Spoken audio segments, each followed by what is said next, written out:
All right, here we go, guys. Here we go.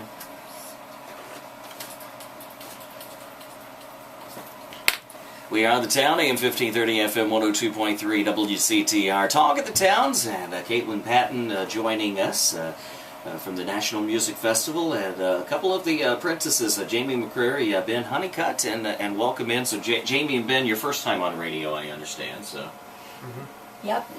And and Caitlin, of course, Pat here several times. So getting ready for getting excited, I guess. Got some of the musicians in town. Some of them will be hearing later on the show. That's right. And the festival is only a couple of days away. All of the musicians that aren't here already are coming in tomorrow on Saturday, and then on Sunday the festival officially and formally begins with the public events. So it's just incredible to me that here we are on June 1st already. I don't know where the time went. Mm. So how many musicians will we have in town? About 170. And they're coming from all over the world. They're coming from 16 countries and 28 U.S. states.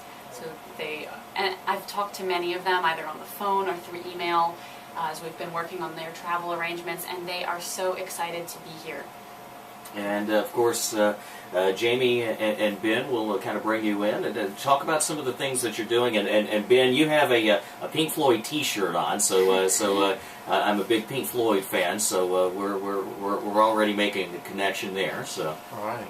And so just talk both of you a little bit about your musical background and what brought you to the National Music Festival. All right. Well, I'm a student at Washington College, a music major, and I play guitar and saxophone.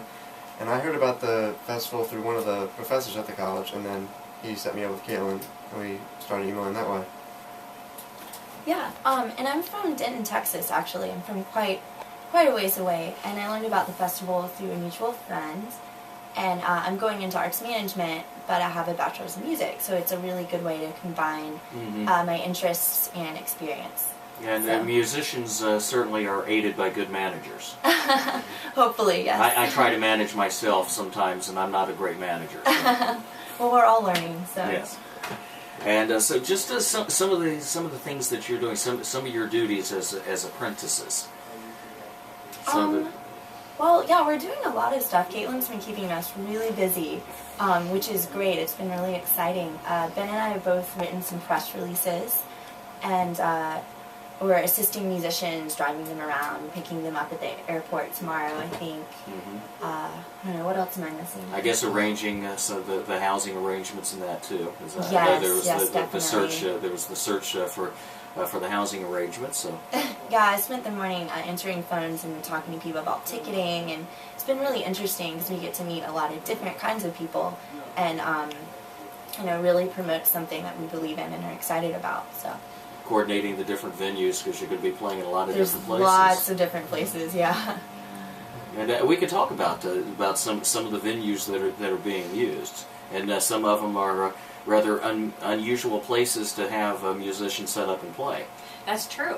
I guess our most unusual venue is K&L Services Auto Repair Garage at 609 High Street. We're having a couple of events there. This coming Monday, June 4th at 5:30 p.m. We're having a meet and greet with the festival musicians. It is free and open to the public. It's a potluck event, so attendees are encouraged, but not required, to bring a snack to share and to come and meet the musicians and just get to know everyone who is coming to the festival. So that will be at K&L. Again, that's Monday at 5:30. I guess they love musicians over there. Yes, they do. And we're also on June 8th, we are doing what we call an improvisational playoff that will be at K&L. And essentially what that is, we call it a kind of cross-media jazz.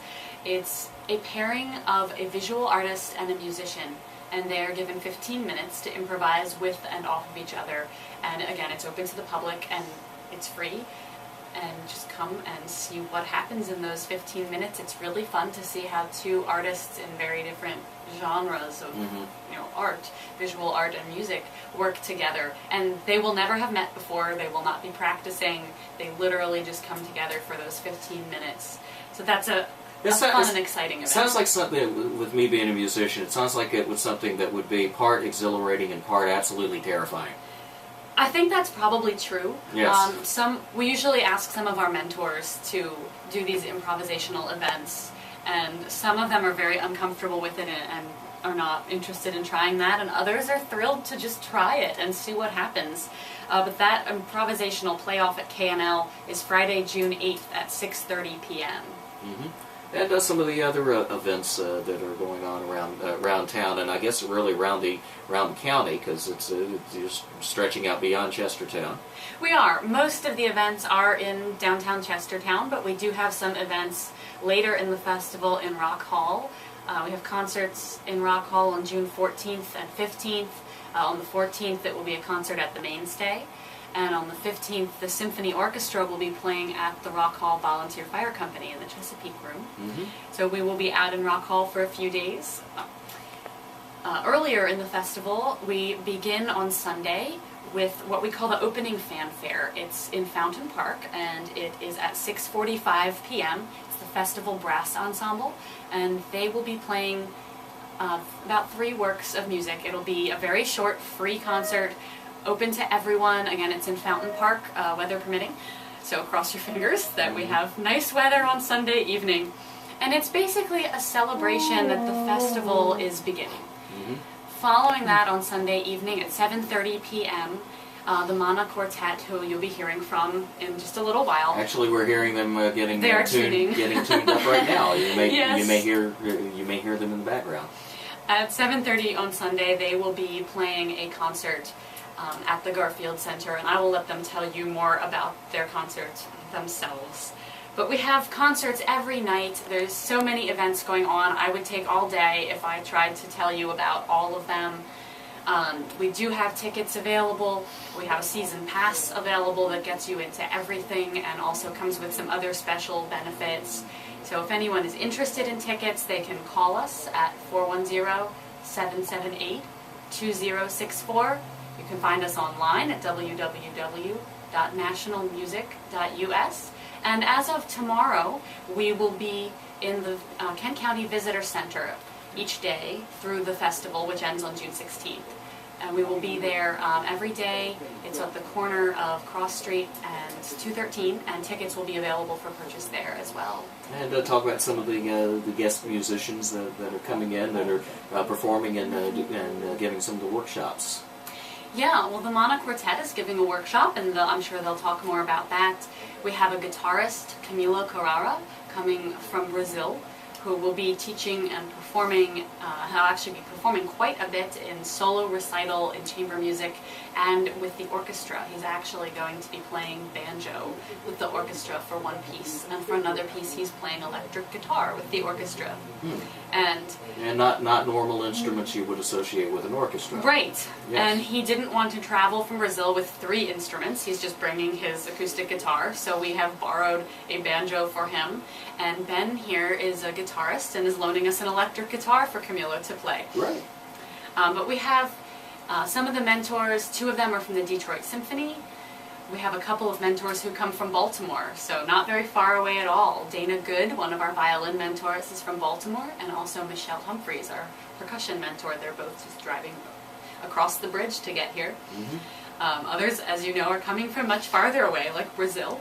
And last night, we had a guest conductor arrive from Argentina, and he will be conducting on June 13th at Washington College at 7:30 p.m. a very eclectic program. He will be conducting quite a bit of tango music, which we're really looking forward to. And that program will also include a crazy piece called Frankenstein, which was composed by the great-great-grandson, I forget how many greats should be in there, but the descendant of the man who wrote Silent Night. And Frankenstein is essentially a setting of some contemporary children's rhymes to music. It's for a soloist who I will not call a singer because he is directed to sing as though he's in the shower and as though he's turning into a pig on stage and very silly things like that. And the soloist will actually be Richard Rosenberg, my husband, and the festival's artistic director. And it suits his personality perfectly, so you don't want to miss that. Is this the piece with the theremin in it? There's no theremin in this one. Oh, there's no theremin. But 12 people in the ensemble who accompany Richard for this all play toy instruments as well as their own instruments. And Richard will be playing toy instruments as well, slide whistles and kazoos and all sorts of fun things. And of course, and there's also going to be a piece involving a tractor. Yes, that's true. At the Farmers Market in Chestertown on the morning of June 16th, we are performing a piece called Beauty and the Beast for harp and tractor. And Richard will be performing on the tractor. We are actually still looking for a vintage tractor to use for this. A tractor that we thought would be available is not entirely running. So that would be helpful. We are looking for a tractor that makes the characteristic old tractor putt-putt sound. Richard will be performing on the tractor, and our harp mentor, Dickie Fleischer, he's the son of the famous pianist Leon Fleischer. He will be playing the part of Beauty in Beauty and the Beast on the harp. And incidentally, he has many harps, but he will be playing the harp that once belonged to Harpo Marx. Wow. And so let's, I tell you, we'll take a break real quick, because I know that we're going to have some live music. It's the Mana Quartet, saxophone quartet. And so we'll get them up here ready to go. And I guess before we get into the break, we'll get Jamie and Ben up here. So how has the experience been so far in getting everything going with the festival? So kind of what have you learned? What have you picked up? And what will you use in the future? It's been very busy and exciting because we've been doing a lot of different stuff. So really, I've learned how important it is to organize myself. And Caitlin is a great mentor for that. She's awesome. She's got everything so organized, and it's been really fun to help her with that. Yeah, I don't know. What do you think, Ben? I've been having a lot of fun, but I don't know, I've been learning a lot of things, but the most interesting for me is meeting the people that we've met. Because they're from all over. The conducting apprentices who've gotten here. Kitaro is from Japan, and Marzena is from Poland, so it's just a new experience for me, meeting all these people. All right, I tell you what, let's take a break, and we'll come back and we'll have more, and we'll have some live music on Talk of the Towns with the Mana Saxophone Quartet. And of course, Caitlin Patton joining us along with Jamie McCrary and Ben Honeycutt. It's the National Music Festival, and you are listening to The Town, AM 1530, FM 102.3, WCTR. We are the Talk of the Towns for Kent and Queen Anne's counties.